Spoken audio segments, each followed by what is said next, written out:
eu tenho notado também, e é um desafio de quem usa a Kafka, que é a questão da gestão de esquemas. Uhum. Porque eu ainda acho, como a gente comentou aqui, uma falta de conhecimento sobre o mundo Kafka. Uhum. Então, o cara vai lá, usa o Kafka, põe o Kafka lá, começa a trazer dado via de banco CDC e tal. E aí não tem uma gestão de esquema, alguém muda, coloca um campo, acrescenta, tira. E aí isso, num médio e longo prazo, num volume de mensagens, isso torna um problema, né? Como é que você tem olhado isso? De novo, como você tem um olhar mais amplo, né? Eu olho muito um universo pequeno, mas você olha... Posso complementar? Porque acho que tem a ver com a pergunta. Como que você vê no mercado hoje o modelo de governança da plataforma no mundo mais corporativo, mais enterprise? Porque acho que tem a ver com isso. Sim. Né? Então, como que eu faço essa governança para dar agilidade para os times? Só que o cara vai lá, ele olha, pô, que bacana, tem aqui um tópico que já está jogando no barramento a informação que eu preciso, vou pegar em tempo real. Amanhã o cara decide não mandar mais o campo e quebra a aplicação dele, né? Não, isso é bem interessante, porque a gente continua amarrando os assuntos, né? Então, assim, quando eu vou falar com o pessoal de dados, eu falo de esquema, é natural. Beleza, tá tudo certo. Não, precisa ter estrutura, beleza. Quando eu vou falar com o pessoal de desenvolvimento, tem que ter um trabalho de convencimento e a explicação do que é o esquema, para que ele serve, por que ele é bom, por que ele precisa colocar aquela etapa adicional ali. Pois é, né? E sabe o que é esse mais esquisito? Porque esse mesmo cara, ele não pergunta por que ele tem que ter um swagger da API dele. E por que no evento tem né? Porque não entende o conceito inteiro do ecossistema, porque está olhando o tópico como se fosse uma fila. Com esteroides, mas está olhando o tópico como se fosse uma fila que ele só vai usar para levar o dado, a mensagem do ponto A para o ponto B. Como se ele tivesse domínio das duas pontas, né? Exato, e aí é isso que você ter o esquema definido é uma assinatura de um contrato. Aí você garante, a qualidade do dado, a qualidade daquele evento que está sendo processado e o desacoplamento entre produtor e consumidor. Essa que é a parada. Não interessa quem produziu aquele evento. Se ele seguiu o contrato, eu vou conseguir consumir. Que no nível máximo de abstração, mesmo conceito de uma API. É isso aí. Né? Eu não preciso... Só preciso documentar quem vai consumir. Eu não preciso saber quem é. Né? E chegando no nível agora que a gente está tendo uma evolução do termo. Esquema, agora ele é uma parte só do que eles chamam de data contracts, de contrato de dados. Dentro do pacote do Schema Registry, todo o pacote de governança, falando específico da Confluent, né? O que você já consegue fazer agora, o esquema, o Avro, o Protobuf, ali, o tradicional, ele é uma parte desse contrato de dados que você tem ali. Você consegue incluir tags ali, tags de negócio, informação sobre business metadata que você coloque ali.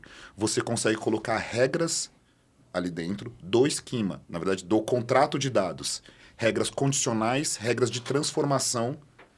Aí, quando o cara vai produzir o evento seguindo aquele contrato de dados, na hora que ele vai serializar, ele vai serializar seguindo aquele esquema e vai executar aquelas regras. Um exemplo. Você vai emitir um evento lá em um dos campos CPF, ok? É um campo obrigatório. E o CPF ele tem que seguir um formato. Certo? Aí você pode colocar seu número, ou o formato que você adotou na sua empresa, etc. Vamos lá, validar o número de dígitos, ok. Eu coloco no meu contrato de dados que aquele campo CPF ele precisa ter X dígitos. Nem lembro quantos dígitos tem o CPF. Acho que são 3, 6, 11. 9, 11. Ele precisa ter 11. Ali, se não contar pontinho e o traço. Se não tiver... O produtor nem consegue serializar o evento. Nem vai para o broker, nem vai para o tópico. Ele já ali, você já trata. Entendeu? Então, não te gera Sim, te economiza em rede, porque você nem mandou esse dado, te economiza em processamento, te economiza do tempo lá do consumidor, que vai tentar processar aquele cara, vai ter que tratar aquele erro, voltar, pedir... Então, esse conceito do esquema já está evoluindo para essa história do contrato de dados. Na verdade, não está evoluindo, já evoluiu, isso já existe na plataforma. Tá? Então, você pode já fazer esse tipo de coisa. Aí a gente está falando do contrato de dados. Aí você trouxe a história da governança desses caras. Né? Então, para você gerir isso, você tem o Schema Registry, que basicamente é o repositório ali desses esquemas. E aí você tem... você pode colocar também nesse contrato de dados outras coisas. Por exemplo, regra de compatibilidade da evolução desse esquema. Então, você pode gerar novas versões desse subject e colocar, esse cara é backward compatible, ou esse cara é forward compatible. Aí, na hora que quem for serializar ou deserializar vai seguir essas regras, vai conseguir, por exemplo, deserializar com a versão antiga daquele esquema. Aí você consegue trabalhar isso, a sua estratégia para a atualização do produtor versus o consumidor. E aí você precisa ter uma ferramenta, você precisa ter uma solução. Isso aí, principalmente esse cara, que é o Schema Registry, para você gerenciar os contratos de dados e os esquemas. Mas aí não só isso, expandindo nessa parte de governança, e quando a gente tá falando das coisas de ecossistema, né? Aí, por exemplo, a solução da Confluent.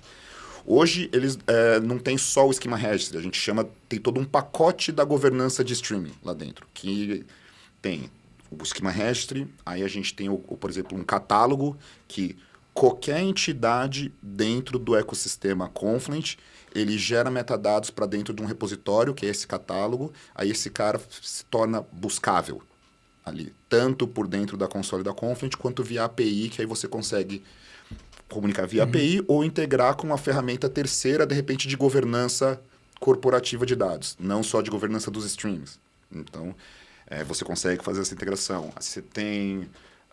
aí toda essa parte de tagueamento, dos metadados de negócio que você consegue introduzir, etc. Que é mais interessante nessa parte da governança? Acho que esses são os principais. Aí tem algumas outras coisas na solução que englobam aí, por exemplo, tem o Stream Lineage, para você ver a lineagem do seu stream, das suas pipelines.